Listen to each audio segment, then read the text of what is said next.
What is up, family? We have another Patreon request. The boys are back. Well, they're not really boys anymore, right? They broke up, they divorced, they're no longer seeing each other. But anyway, we got the Voltec La Bugatti Veyron. The Bugatti Veyron. It's a nice car. Very nice car. I got 2 or 3. I got 3. I got one. My daughter has one. My son has one, and then I bought one for myself. They're nice cars. They're really nice. One day I'll make a video. I'll show you the ones I got. Good stuff. They're beautiful. But they're very bad on gas. Not good on gas. Really bad on gas, actually.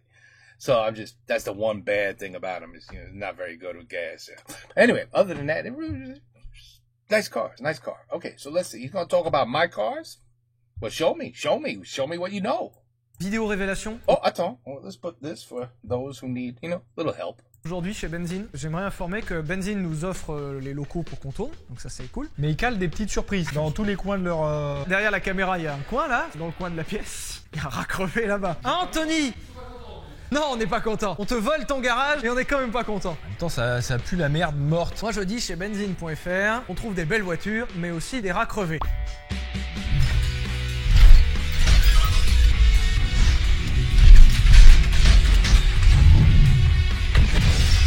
La voiture dont on va parler aujourd'hui déjà n'est pas Villebroquin approved. Alors ça c'est nos stickers. Voilà, donc on a les stickers Villebroquin approved qu'on valide la voiture et stickers pas approved qu'on ne valide pas la voiture. Moi je dis, on saura à la fin de cette vidéo si c'est approuvé ou non. Salut. Ah t'es un chien, t'es le pire.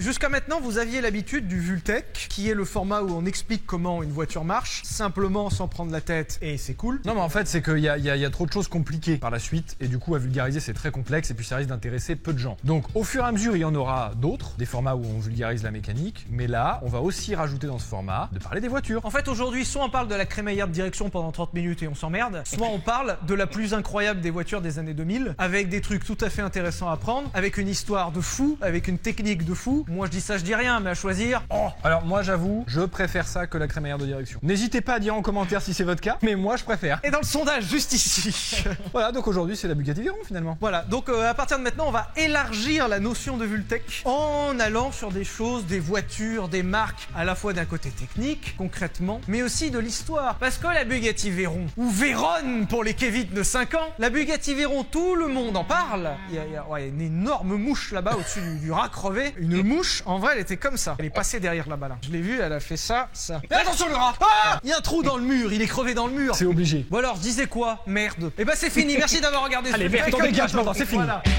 Ah. Et laissez un pouce bleu surtout, c'est important, et abonnez-vous et Instagram. Alors moi je vais vous apprendre un truc incroyable, Bugatti Veyron, c'est de la marque Bugatti. Ah bon? Ça paraît un peu, mais ouais. Ah. Allez dégage. Bon alors la Bugatti Veyron fête ses 15 Ah!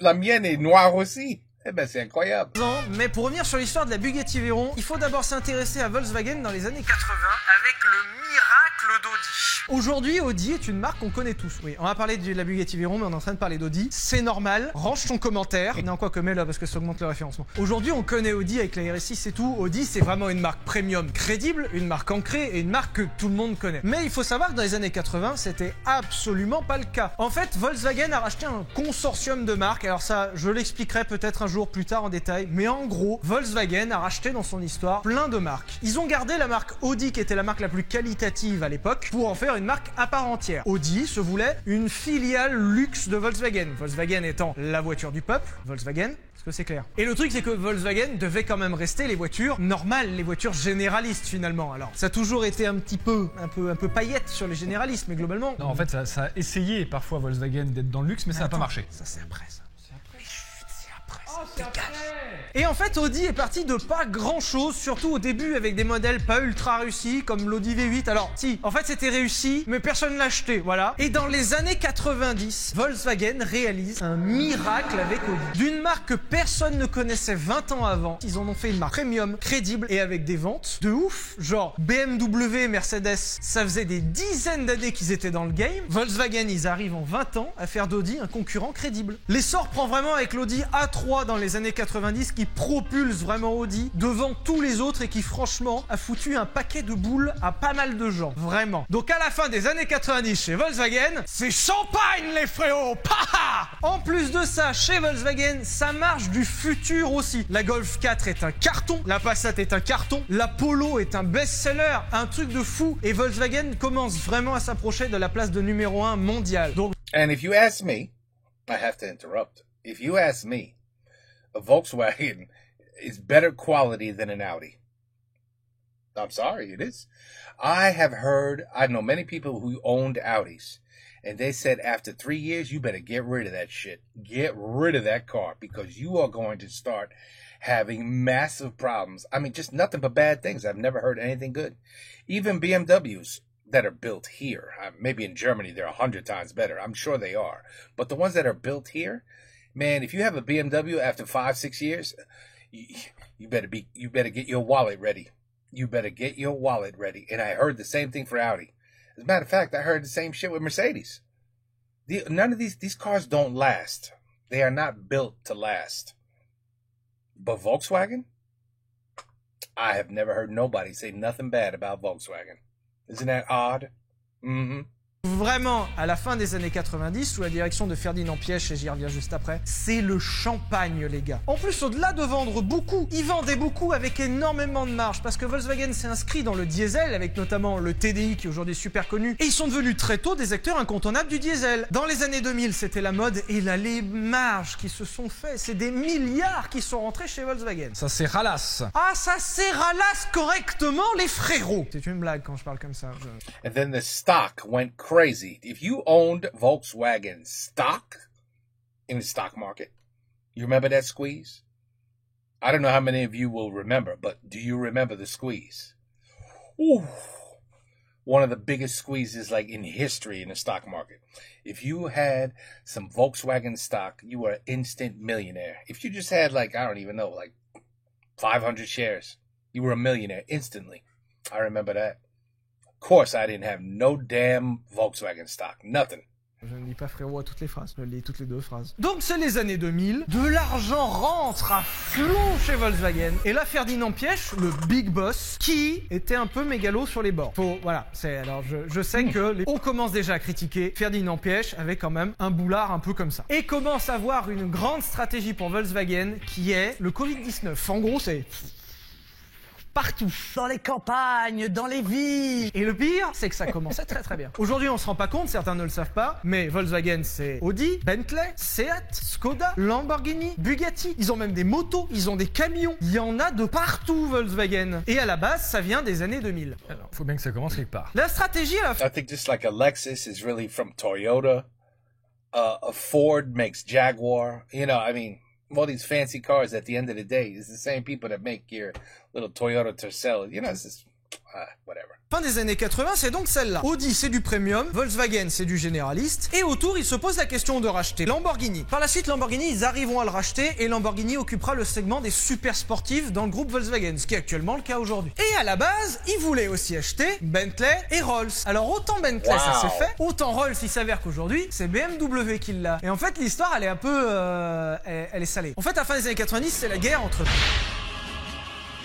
À propos d'un sujet, c'est le rachat de Rolls et Bentley. Rolls et Bentley, avant, c'était un seul groupe. Et ce groupe va très mal, et ils sont obligés de vendre les actifs de chez Bentley et de chez Rolls. Ça intéresse Volkswagen, parce que Ferdinand Piëch a de grands projets pour ces deux marques, mais ça intéresse aussi BMW. Sauf que voilà, à grands coups de bataille juridique dans lequel je ne rentrerai pas en détail, parce que déjà, un, ça fera un épisode, et de deux, c'est ultra complexe, et en vrai, il y a eu des coups de pute dans cette histoire. L'histoire est géniale. En gros... Faut vraiment parler de BMW là? Ouais. Oui, mais dans cet épisode sur la Veyron. Oui, c'est vrai que ça fait 25 minutes que ça a commencé, on n'a pas parlé de Bugatti encore, je sais. Pour résumer simplement, Volkswagen était en train de racheter le droit de faire des Rolls sans pouvoir marquer dessus Rolls-Royce, ni même mettre l'emblème. Le nom était détenu par une autre compagnie que Rolls, et en rachetant Rolls, ils rachetaient pas le nom de Rolls. C'était un truc de fou. Et ça commence à être la bagarre avec BM dans les années 90. Quel rapport avec la Bugatti? Quel rapport avec la Bugatti, justement? Ferdinand Piëch, qui était presque sûr d'avoir gagné, mais qui voit que BM, ils vont faire chier, non pas pour avoir Rolls, mais ils vont faire chier pour faire chier. Parce que là, c'est cadeau. Ah ouais, oui, là, c'est là, on était sur de la guerre pour se larder. Ah oui, c'était juste... C'était juste pour emmerder. Et il se dit, il y a moyen qu'on remporte ni Bentley ni Rolls. Donc il voulait quand même faire sa stratégie, le DG, Et par hasard, il se trouve que Bugatti, alors sous la direction de Romano Artioli, et j'y reviens juste après, alors a revécu quelques années avant pour refaire faillite quelques années après très très fort. Ascenseur émotionnel, hein, le bordel. Hein. Franchement, ouais. Alors pour résumer simplement, Bugatti a eu une très grande vie avant la Seconde Guerre mondiale, c'était une marque vraiment internationale et reconnue en tant que telle. Ils ont eu des victoires en course qui étaient phénoménales, et passé un temps, on les appelait les meilleures voitures du monde. En vrai, quand t'avais une Bugatti dans les années 30, tu pouvais pas avoir mieux en fait. Combien de gens avaient une voiture dans l'humanité dans les années 30? You couldn't have better, or you could not spend more money on another car. Because there's a difference. I mean, mine has a couple problems, I had to bring it in, and it cost a lot of money to fix it, It was a lot of money, and this car is only like 9 months old. It's ridiculous. Terrible, I tell you. It's unbelievable. Don't worry, I'll show you the video one day. One day, I'll show you the video. 1% de la population, grand max. Et quand tu arrivais en Bugatti dans les années 30, c'était la folie. Sauf que on était quand même sur une marque d'ultra luxe, c'est-à-dire que même à l'époque, être riche ne suffisait pas pour s'acheter une Bugatti. C'était fou. Et la Seconde Guerre mondiale, en fait, a terrassé Bugatti. À la fin de la Seconde Guerre mondiale, il y avait plus d'argent nulle part et il y avait surtout plus de place pour une marque d'ultra luxe. De un, déjà, il y avait plus grand monde qui avait l'argent d'acheter ça, et de deux, c'était tellement indécent. Alors que la France était détruite, alors que la population en vrai crevait de faim à la fin de la Seconde Guerre mondiale, de s'acheter une Bugatti et de sortir avec dehors. Si tu voulais te lapider en pleine rue, il n'est pas mieux d'acheter une Bugatti et parader avec en 45, tu vois. C'est d'ailleurs pour cette raison qui fait que beaucoup de ces voitures de cette époque-là ont disparu parce que l'époque n'était vraiment pas favorable à ça. Bugatti s'éteint en emmenant plein de marques avec elle qui ont eu exactement le même problème. Il y a Maybach notamment qui a eu plein de problèmes. Beaucoup d'Anglais ont eu des problèmes comme ça. Mais du coup, j'ai juste une question. Bugatti, on est d'accord, c'est français depuis le début, ou pas? Alors, parce que c'est quand même chelou. Le truc, c'est en Allemagne. Le truc, c'est fondé par un Italien. Et c'est français. est-ce que tu peux me reposer la même question, mais juste après que je termine? Donc en vrai, à la fin de la Seconde Guerre mondiale, Bugatti disparaît dans l'indifférence globalement générale. Fin des années 80, début des années 90, un certain Romano Artioli, c'est ce monsieur qui est un homme d'affaires italien, voulait se faire plaisir avec une bagnole qui lui tenait à cœur. Il adorait les Bugatti. Le mec a tellement de pognon qu'il rachète Bugatti. Point. Et il décide de créer selon lui la meilleure voiture du monde, juste comme ça, la Bugatti EB110, qui lorsqu'elle sort dans les années 90 est juste la voiture la plus rapide du monde. Merci, bonne soirée, c'était Villebroquin, au revoir. Le B110, à l'époque, était d'une rapidité. Tu passais les 330 avec, c'était de la folie. Bon, de toute façon, c'est mon trio. C'est EB110, Ferrari Enzo, Lamborghini Diablo. Bon, même si la Diablo, elle est un peu... parce qu'elle n'a pas été voiture un peu moins rapide et tout. J'aime les trois autant. Le B110 est absolument hallucinante. En plus, Romano Artioli claque des millions de francs à l'époque pour dévoiler sa voiture à Versailles. Genre le mec est arrivé, a dit bonjour, je lance une Bugatti, je loue Versailles. Le problème, c'est que, je sais pas si c'est le destin qui a voulu ça, le problème c'est que dans les années 90, il y a un truc qui s'appelait le crack pétrolier, et que vraiment, s'il y avait une période pour ne pas lancer une hyper sportive, c'était là. Et le truc, c'est que Romano Artioli n'aura le temps de lancer qu'une seule caisse. Le B110 a été une catastrophe, un échec commercial de ouf. Et en fait, Bugatti a revécu un truc de ouf, présentation Versailles, mort. Voilà. En plus, il s'était fait chier. Ils avaient essayé de remettre en état l'usine à Molsheim. Il s'était emmerdé à faire des trucs de fou pour disparaître quelques années plus tard, quoi. Je peux poser ma question? Pas encore. Nom de Dieu de merde. Et on en arrive à la troisième vie de Bugatti, où Volkswagen, sentant que le vent va peut-être tourner avec cette histoire avec BM qui fait chier, Bugatti est à vendre parce que c'est vraiment pas la forme chez Bugatti, puisqu'en fait, il y a juste plus d'argent. Voilà. Et ben, au passage, vu que c'était en plus pas cher et que Piège, il a des milliards, il s'est dit, tu sais quoi, Bugatti, allez hop, c'est pour moi. Alors, il y a une anecdote comme quoi il a acheté une voiture miniature à son fils, et que l'idée lui est venue comme ça. Ça s'est décidé dans un train, apparemment, avec un ingénieur Volkswagen de l'époque. Et Bugatti. Ah, c'est à vendre Bugatti. Pas très très cher en plus. Hein. Tu vas me l'acheter? C'est entendu. En plus, vraiment, il a vraiment demandé à quelqu'un de Volkswagen juste de faire son... d'aller l'acheter.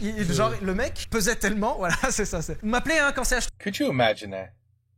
Hey, mon pote, est-ce que tu peux acheter Bugatti pour moi? Oui, je vais te donner un chèque, mais... Non, oui. Yeah, go.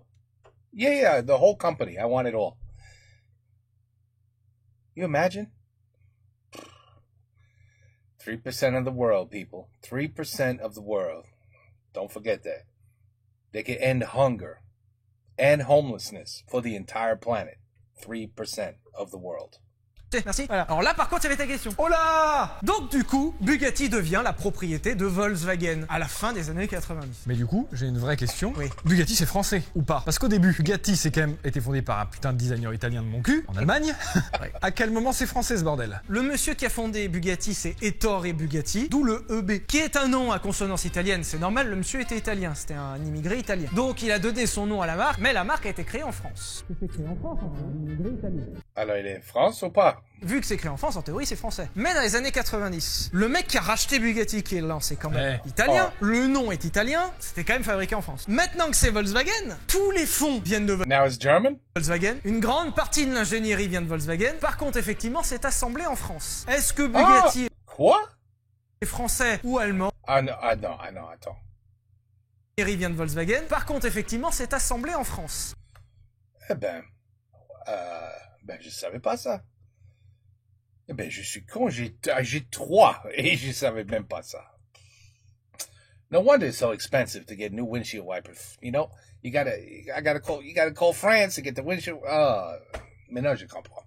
Ça c'est bon. Okay. Est-ce que Bugatti est français ou allemand? Votez dans le sondage ici, dites-le en commentaire. En vrai, je ne veux surtout Well, if it's made in France, I would say it's French. pas rentrer dans ce débat. Tu dirais quoi, toi? Pour la patrie, je dirais français. Pour la France. Pour la France. Vive la République! I mean, if a BMW is made in the United States, is it still German? And a BMW that's made in Germany is clearly German. But if it's built here, is it still German? Because trust me, it's going to be built better in Germany. I promise you. Anyway. Et vive la France. C'est français ou c'est allemand? Moi je dis Ou que c'est italien? français, mais ça peut être le fruit d'un gangbang. Parce que regarde, Toyota, c'est assemblé en France. Mais Ben quoi? Je savais Toyota, c'est pas français. C'est vrai. pas ça. I'm learning a lot here. Ah! Ah, c'est peut-être très... I thought Toyota was made in Japan. Or China. One of those. Toyota. Japan, no? allemand, alors. Un argument a été mis là, hein? C'est d'origine française, mais effectivement, c'est peut-être quand même plus allemand que français, quand même. Oh, je sais quand on se fait insulter. Oui, bon, bah... Volkswagen rachète donc Bugatti, ça y est, ils ont Bugatti, ils achètent aussi les usines à Molsheim, donc en France, mais c'est à côté de l'Allemagne, voilà. Et à la base, aujourd'hui, on connaît Bugatti pour les voitures de super sport. 15 heures, comment on fait, on va aller voir? Calmez-vous. Là, t'avais pas envie d'y mettre tes doigts, hein, je te le dis. T'as pété? Ah oui. Donc du coup, Volkswagen, dans les années 90... Allez, tu sais quoi, en attendant que le zouk termine... Le zouk termine. À côté, ils ont mis du zouk, là, on va aller les voir pour leur demander d'arrêter. Mais... Non, parce que voilà, alors, il y a beaucoup de gens qui comprennent pas déjà les vannes sur la chaîne. Ouais. Mais alors, il y a des gens en plus qui ne suivent pas, mais qui parlent quand même. Alors oui, on se balade avec des Rolex. C'est des fausses bandes d'enculés! Yes, le zouk est terminé. Voilà, on a eu le temps de faire un point Rolex. Pas Folex. Merci beaucoup, hein, c'est gentil. Si la musique s'est arrêtée, c'est grâce à Benzine.fr et ils vendent des t-shirts et des stickers. Waouh! Alors aujourd'hui, on connaît Bugatti pour les hyper sportifs, c'est-à-dire globalement pour la Veyron et la Chiron, des bagnoles qui font au moins 1000 chevaux. Mais à la base, lorsque Volkswagen rachète Bugatti, c'est pas du tout le cas. À la base, ils voulaient faire des berlines luxueuses. En fait, l'idée c'était de faire un équivalent d'un Rolls-Royce qu'on connaît aujourd'hui, c'est-à-dire de la grosse berline de luxe, ta mère. Sauf qu'en fait, non. Pour une très simple raison, un tout petit peu plus tard, en 99, l'histoire avec BMW se décante dans le sens où BM et Volkswagen arrivent à un accord. BM prendra Rolls-Royce et Volkswagen prendra Bentley. L'histoire se termine globalement bien. Et le problème, c'est que maintenant Volkswagen se retrouve avec deux marques, c'est-à-dire Bugatti et Bentley. Et à la base, l'idée, c'était de faire des berlines de grand luxe. Et s'il y a quand même une marque qui est ultra légitime sur le segment de la berline de grand luxe, c'est quand même Bentley, quoi. C'est-à-dire que Bentley, ça faisait pas loin de 100 ans qu'ils existaient en faisant des berlines de grand luxe toute leur vie. Donc si tu veux, à choisir en termes de cohérence, entre un Bugatti qui faisait juste des coupés sportifs dans les années 40, voire une hyper sportive dans les années 90, et une marque qui a fait des berlines luxueuses toute sa vie, c'est Bentley qui sera plus choisi pour ces berlines luxueuses là. Sauf que le problème, Bugatti n'a plus grand chose à faire maintenant puisqu'il y a juste plus de stratégie. Et ça tombe pas très bien parce que Bugatti avait déjà présenté en 98 à Paris un concept avec un 18 cylindres sous le capot de 550 chevaux qui était en fait une berline luxueuse, c'est-à-dire l'idée de base. Sauf qu'en 99, on a dit qu'on faisait plus cette idée là. À la base, ils avaient pris 3 moteurs VR6 pour en faire un immense VR18, un W18. VR 18. 18. Avec un 18 cylindres. T'imagines le délire 18 cylindres? Ça va. Juste pour le fait de dire j'ai 18 cylindres, c'est cool. Du coup, on change totalement de concept. On arrête les berlines Wow. luxueuses, c'est Bentley qui fera ça. Maintenant, la stratégie, c'est l'hyper sport. Maintenant, Bugatti, en 98, Piège a dit, mot pour mot. Voilà les frérots, j'en ai plus rien à battre. Nique sa mère, je fais la voiture la plus puissante du monde. Il a dit ça mot pour mot. Hein. Je le sais, et Volkswagen change totalement son fusil d'épaule. Maintenant, ça va être le maximum. Ils adaptent un peu le projet de 98 avec le B18-3 Chiron, nom qu'on retrouvera d'ailleurs ironiquement un peu plus tard. Et c'est d'ailleurs le premier concept à reprendre le nom d'un pilote, parce que... Pierre, viens ici. Je suis pilote. I had to, I'm sorry. Et On dit la Bugatti Veyron ou la Bugatti Veyron. au tout début, quand c'est sorti, quand j'étais petit, je disais Veyron. Veyron.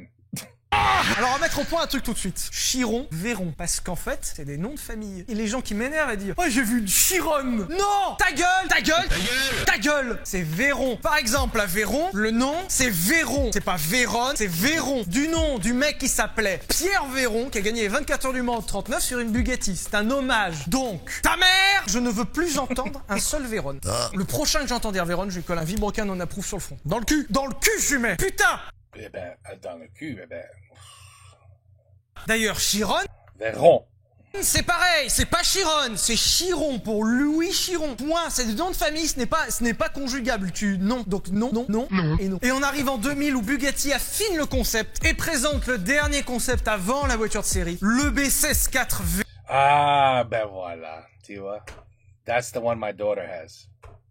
Yeah, that's hers. It's beautiful, right? Right, that's the one. Veyron est globalement une Bugatti Veyron. Le style est presque le même. On retrouve déjà le W16, c'est-à-dire le VR16 avec 16 cylindres. On a le nom Veyron. Mais le moteur est pas encore celui de la Veyron. À la base, il y a une version Atmo qui était envisagée pour 500 et quelques chevaux. Ils se sont dit, encore une fois, je cite Ferdinand Piège, voilà les frérots, on va pas faire un Atmo. Tu m'as pris pour qui? Une grand-mère. Voilà, je vais canner. Exactement ça qu'il a dit. Il faudra attendre 5 ans de développement et c'est en 2005 que Bugatti sort enfin la Bugatti Veyron. Et voilà, that's the one my son drives. C'est-à-dire 5 ans. J'ai tous les trois. Comme le nombre de temps que là on a attendu avant que tu parles vraiment de l'Aveyron dans cette vidéo. C'est exactement ça. Non mais ça marche. L'Aveyron s'est toujours fait attendre dans sa vie. Tu savais Ça qu'en marche. 2001 ils avaient failli brûler l'usine avec le moteur de l'Aveyron parce qu'ils ont fait des tests et qu'ils produisaient tellement de chaleur qu'ils ont dû tout stopper parce que ça allait faire cramer l'usine. Voilà, ça c'était la fact, c'est gratos, c'est comme ça. C'est trop bien. Et là en 2005 la Bugatti Veyron sort et autant vous dire qu'à aucun moment ils ont déconné. J'ai déjà dit dans des vidéos, hein, Volkswagen c'est pas ma cam parce que c'est principalement des autos chiantes. Ça m'empêche pas d'être très And boring car. C'est vrai, regular Volkswagen is boring. I agree. ouvert d'esprit et de rouler en Volkswagen. But they'll run forever. Non, en vrai la Passat W8 c'est la seule bagnole un peu rigolote de Volkswagen. Parle de l'Aveyron, putain de merde. Mais j'en parle avec ma Passat W8. Alors, je vous parle de ma Passat W8. Alors, la Bugatti Veyron, ils ont décidé de niquer le game intégralement. À sa sortie, voiture de série la plus rapide du monde, avec plus de 400 km/h de pointe. Parce que, petit point, les 400 km/h en bagnole, sur un engin roulant, bah, c'est pas très nouveau, en fait. Le record de 400 km/h a déjà sauté dans les années 30. Ce qu'on ne savait pas faire, c'est une voiture de série, c'est-à-dire avec des phares, avec des clignotants, Tu peux fiables. conduire tranquille. Oui, genre tu peux tourner la clé, avoir la bagnole en bas de chez toi, faire le plein au supermarché et pas mettre du kérosène dedans. Toutes les limites ont été repoussées. Avec ta radio, avec ta clim, avec tes sièges en cuir chauffant. Elle est démesurée à tous les étages. Hein. Voiture de série la plus rapide, voiture de série la plus chère. Avec entre 1 et 1,2 million d'euros lorsqu'elle est sortie, ça dépendait des pays. Avec 1001 chevaux, j'adore. Ils ont fait I got mine on sale, so I paid a little less. une cartographie. Genre, il y avait le moteur. Genre, peut-être qu'il doit sortir 1040, 1050. Ils ont fait une carto pour dire 1001. Genre, ils l'ont bridé, quoi. Moi le 1 je le vois comme un doigt. Le doigt, c'est le dernier doigt, c'est comme ça. Encore une fois, bien sûr, on savait faire des voitures de plus de 1000 chevaux avant ça, mais en série, c'est-à-dire vendue. C'est-à-dire, genre, tu te pointes dans une concession, tu l'achètes, elle est là. Et surtout, première voiture à avoir de telles performances de façon fiable et utilisable. Parce que, avant, performant, dans ces années-là, t'avais quoi? Une Carrera GT qui demandait qu'à te tuer, et la preuve, il y en a certains qui se sont éclatés dans les arbres, n'est-ce pas? Il y avait la McLaren F1 qui faisait 380 sur une voiture de série. Et alors ça c'est inconduisible. Hein. Alors j'ai jamais conduit, hein, mais juste à voir tous les mecs qui essaient de conduire, c'est... C'est un peu terrifiant. La F40, j'en parle pas. La Enzo, j'en parle pas. En plus, c'est des bagnoles. Tu fais semblant dedans, t'as la tête comme ça. Dans une Enzo, il y a pas de radio. Dans une Enzo, il y a aucun Quoi? Y'a pas radio dans la Enzo?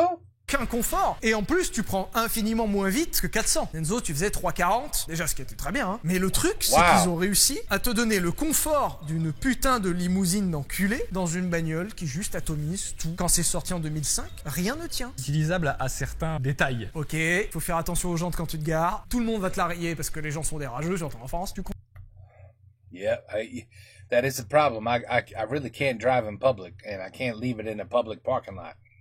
I can't. Si je vais à Carrefour et je le laisse dans le parking lot, il va toujours être un connard qui va la clier. Does that work in French? On dit clier. Over here we say, to key a car. To key a car. Clier, I like that. Ils ont clié ma voiture, c'est connard. That's at least $40,000 in damage.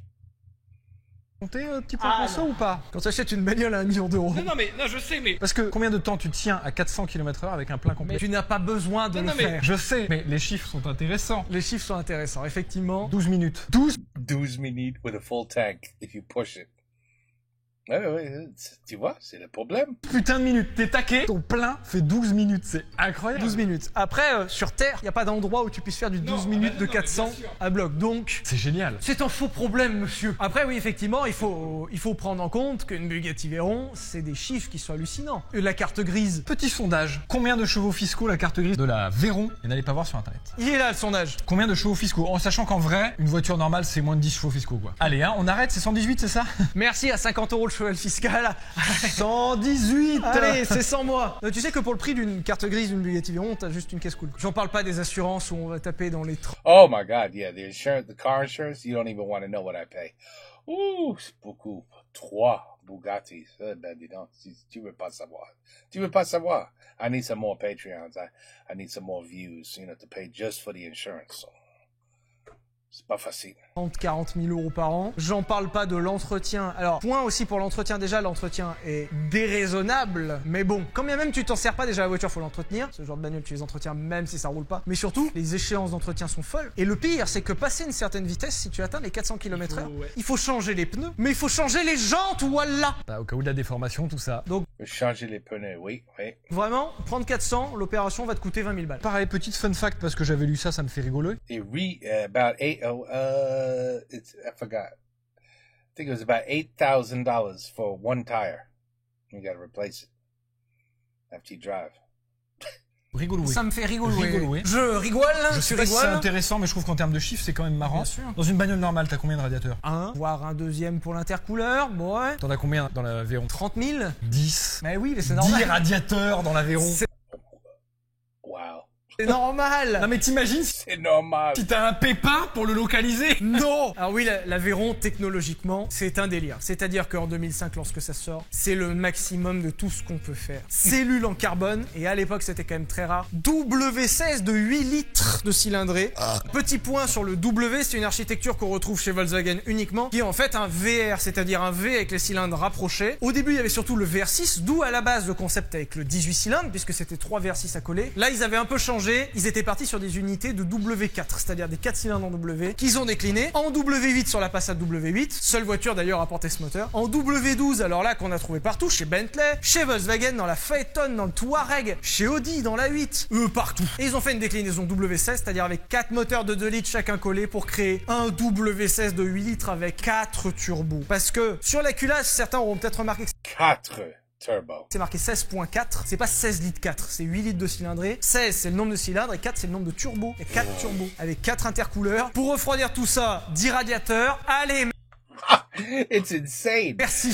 C'est incroyable parce que sur le compteur de la Veyron, C'est vraiment une petite jauge, c'est c'est un compteur insane. de chevaux qui t'indique le nombre de chevaux que le moteur produit en fonction de ta pression sur l'accélérateur. En plus du moteur, les Bugatti Veyron amènent des trucs incroyables comme 4 roues motrices. En fait, sur le segment des sportives à l'époque, 4 roues motrices c'était presque unique. Volkswagen essayait déjà de le faire avec le Lamborghini, mais franchement, Ferrari ne le faisait pas, McLaren ne le faisait pas, Mercedes ne le faisait pas. C'était presque les seuls avec les 4 roues motrices à rendre autant de chevaux exploitables. Boîte, double embrayage, 7 rapports en 2005. Moi je le répète juste par rapport à notre épisode sur les échecs commerciaux. Quand on dit l'Aveyron c'est un échec commercial, c'est le cas. Tout le monde a dit oui mais c'était une vitrine technologique alors c'était voulu. Oui d'accord, soit. Il n'empêche que 15 ans pour vendre 300 exemplaires de bagnole, c'est un putain d'échec les gars. 15 ans, Ouais, tu allez, exagères. allez, 12 ans. 13 ans. Merde, tu exagères. Merde, pardon. Oui. Si ça reste un échec, même eux ils avaient pas prévu qu'ils mettraient autant de temps. Ça dépend d'où tu le regardes. Voilà. Parce que justement, l'Aveyron, le plan initial c'était ça, plein de choses ont été réussies, et en fait, tout ne s'est pas passé comme prévu. À la base, ils devaient vendre 500 voitures, ce qui franchement n'est pas un chiffre hallucinant quand on sait que certaines voitures limitées à même But it's $500 million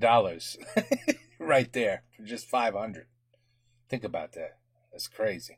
plus d'exemplaires se sont arrachés, genre la Carrera GT, la F40 qui s'est arrachée, la Enzo qui s'est arrachée. Genre la Enzo était déjà pas dévoilée aux journalistes, c'est-à-dire que le monde entier ne savait pas que la Enzo existait, que tous les exemplaires étaient vendus. La F40 c'était ultra limité au début, et ils les vendaient tellement et la demande était tellement énorme qu'ils en ont presque fait 1000 de plus. Alors qu'à la base il y en avait 400 quoi, c'est un truc de fou. Et l'Aveyron, le problème c'est que elle est tellement chère, tellement exclusive, et c'est surtout tellement le dernier caprice du riche. Même trouver 300 riches dans le monde qui sont prêts à claquer autant d'argent pour un caprice, bah c'est compliqué. Donc ils ont galéré et d'une certaine façon, purement commercialement parlant, ouais, c'était la galère. Alors du coup, après plusieurs années, Volkswagen ils se disent, vous savez quoi, on va innover. Donc ils sortent une version Targa, c'est-à-dire avec juste le toit. Look at that. Oh my God.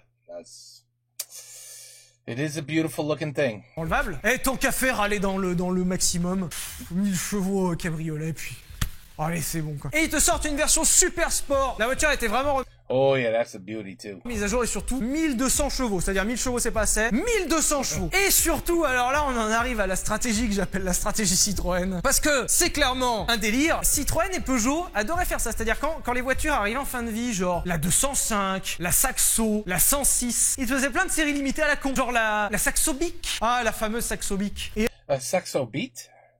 I never heard of that one. à chaque fois, on te sortait une série limitée de ces bagnoles. Mais quand c'est pour des bagnoles normales, bon, ça fait rire, mais voilà. Sauf que Bugatti, ils ont été obligés de faire ça. Résultat, on se retrouve avec presque 30 séries limitées de la Bugatti Veyron. Il y en a pour tous les goûts, les gars. Il y en a de toutes les couleurs. Ils ont fait des partenariats avec Hermès. Ils ont fait l'or blanc. Ils ont fait avec des noms de pilotes. Ils ont tout fait pour absolument les vendre, quitte en fait à créer de la rareté artificielle. C'est-à-dire qu'ils prenaient une Veyron, mais ils la tunaient, en fait, c'est du tuning, quoi. Et en fait, c'était pour aider les gens riches à se décider. C'est-à-dire que tant qu'à être ultra riche, je veux pas la même Bugatti que les autres. Et ben on va te faire une Bugatti série limitée que tu seras le seul à avoir. En plus, comme il y a qu'un seul exemplaire, normalement elle devrait mieux garder sa valeur parce que c'est un exemplaire unique. Et en fait, l'idée c'était de pousser comme ça, c'était du forcing en faisant allez, tu sais quoi? Allez, tu la veux, tiens, on te fait. Allez hop, allez merci hein, surtout hein. Au revoir. Résultat, il aura fallu presque 13 ans à Bugatti pour vendre tous les exemplaires de Veyron. Really? 13 ans to sell 500? Et l'a remplacé par la voiture que l'on connaît aujourd'hui et qui est actuellement en vente, la Chiron, qui est en fait une grosse évolution de l'Aveyron. Mais globalement, c'est la même. La structure est la même, la transmission, la boîte, le moteur. Globalement, c'est une grosse remise à jour de l'Aveyron. Encore plus de perf parce que la Chiron, elle fait 1500 boins. On en parlera dans un autre épisode. Et on peut en parler dans un autre épisode, ça vous fait plaisir. D'ailleurs, mettez un pouce bleu, mettez le commentaire et abonnez-vous sur notre Instagram. Et aussi sur la chaîne YouTube, c'est important. Résultat, l'Aveyron, je suis complètement partagé. D'un côté, je déteste cette bagnole parce qu'en vrai, à part juste, excusez-nous, il y a peut-être des jeunes qui regardent, à part juste se branler en disant bonjour, c'est nous les plus forts. Bon, bah ça sert pas à grand chose. Je suis d'accord. Après, en vrai, 1200 chevaux, ça va être dingue. Il y en a des versions très jolies. Autant il y en a des très moches, autant il y en a vraiment des très réussis. Puis, bon, c'est quand même ultra exclusif. Après tout, leur plan. C'est vrai que dans le fond, même s'ils les ont pas vendus et qu'ils ont perdu des milliards, parce qu'il y a eu des milliards de perdus dans cette histoire, bah le plan a fonctionné finalement. Parce qu'en vrai, la Bugatti Veyron, on en parle encore aujourd'hui, elle fête ses 15 ans et Bugatti a fait des articles exprès dessus et en attendant, bah ça a marché, hein. J'approuve, du coup. Ouais, allez, je dis pas ça parce que j'ai un demi-moteur de Bugatti Veyron dans ma voiture, voilà. Mais allez, ouais. Veyron est approuvé, voilà. Mais dites-le nous en commentaire aussi hein, si c'est approuvé ou pas. Et si vous avez la conso moyenne d'une Bugatti Veyron sur autoroute à 130, je suis preneur parce que 30 régulateur 7ème. Ouais, voilà. Tu vois, en tranquille. Genre, je vais en vacances en Veyron. J'aimerais vraiment savoir quel est le budget à prévoir. Voilà, merci de nous avoir regardés. J'espère que cette extension du Vultec vous plaît. Si ça vous plaît, n'hésitez pas à nous le dire. Et si ça vous plaît pas, n'hésitez pas à nous le dire aussi. On est ouvert à tout. Globalement, on vous écoutera pas et on continuera de le faire. Voilà. Si ça vous plaît, pensez aussi au pouce bleu. Ça vous permet de savoir si ça vous a plu. Instagram. Non. Chut. À quand la Veyron sur benzine? Ah Non. non. Il claque une Veyron sur benzine un jour. Benzine, Bugatti Veyron à vendre. Allez, merci de nous avoir regardés. Gros bisous. Dites-nous aussi en commentaire la voiture que vous voulez voir, peut-être en prochain épisode, la voiture qui vous fait plaisir. Enfin, mettez tout ce que vous voulez en commentaire. Bisous. I can't believe it. I can't believe it. It's so expensive, you gotta maintain it, and when it just sits around doing nothing. Hey, you know what? These billionaires have so much money. So much money. Do you think it bothers them to spend $1.2 million on a car? These people have jet planes, private jets, that is about $1 million a year just for the plane to sit in a garage and not even be used. So they have, I don't think it's a problem, is it? I guess it is a problem because it took them 13 years to sell 500 Bugattis. That's crazy. That is crazy. I wonder how they felt with the 1,000 horsepower, right? All these radiators, all these turbos, all of these cylinders, the monster V8, 18 minutes to blank out the tank and say, oh shit, we got to get a refill. We got to hit, is there a gas station nearby? Oh shit, we're screwed, right? You go through all of that. And then this guy, Elon Musk, made a Tesla S Plaid, 1,040 horsepower, fast as shit. So fast. I've been in one. Oh my God, fast. I'm talking like, and you cannot pull your neck up. It's like you're in a jet plane taking off. Seriously. 0 to 60, insane. And now with the Roadster coming out, what happens when the Roadster comes out, which will cost about $250,000, and it will piss on this car. Like, it won't even be close. Now, if you want to go past, how many times do you race somebody and say, yeah, but when we hit 300 miles an hour, my car started gaining on you. At 300 miles an hour, my car was faster. Who says that? Who brags about that? Everybody brags about, oh, red light. Red light. You ready? You ready? Red light, baby. Let's go. Bam. Green light. 0 to 60. Who wins? Even 0 to 120. Quarter mile. Whatever. No one's racing like, all right, 250 miles an hour, 260, 270, 280. Oh, shit, you catching up to me? Son of a bit. No one cares. No one cares about that. So I don't know what Bugatti must have thought when all these, like, what? We got 10 radiators. We got all this shit, 4 turbos, blah, blah, blah. You got 2 battery motors for each axle. You just got a motor. That's all you got? How the hell? What? You get 300 miles range? I get to go 10, I get to go about 15 miles and then I got to refill. Electric cars are just, I'm sorry, they're my favorites. I love electric. I have no problem with electric. No problem at all. I love it. They're fast. It's so easy. You plug the shit in your driveway. You just plug it in and in the morning, you're good to go. So you have to plug it in every 2 days. So what? How often do you plug this in? It's the same shit. I don't have to charge, but I'm doing it anyway. Because tomorrow morning it'll be 100%.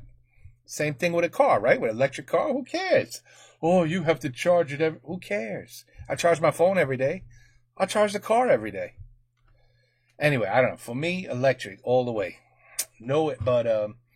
And trust me, I had BMWs. I had, I had some nice cars in the past. Nothing fancy, not like today with the 3 Bugattis in the drive. Nothing like that. But I had some, my BMW was beautiful for about 5 years. 5 years, I gotta say, never a problem. After that, holy shit, it was just one problem after the other. And it was not cheap. And then I sold it, and it was like, these cars, well, I don't know about a Bugatti, but all these other cars, you buy them, and 1 year later, your car is worth half of what you bought it for. You know how insane that is? You buy like $100,000 car, and the next year it's worth 50. They say it's the worst investment you can make.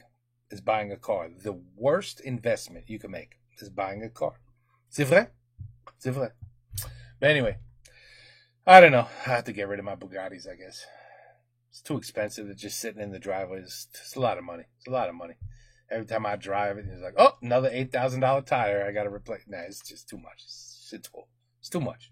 Anyway, you know, je suis trop bourgeois. You know what I'm saying? Like with my Bugattis, you're bourgeois. No, I'm just kidding, man. I'm poor just like you. Don't worry about it. Okay, take care. Peace out. À la prochaine. Love these guys. Well, now, I mean, I did love them, but now I love, I guess, one of them because the other one is adieu, mon ami. He's gone. You know what I'm saying? But we still like the main guy, right? You know, Sylvia. One day I'll get his name right. Don't worry. Take care. Peace out. À la prochaine.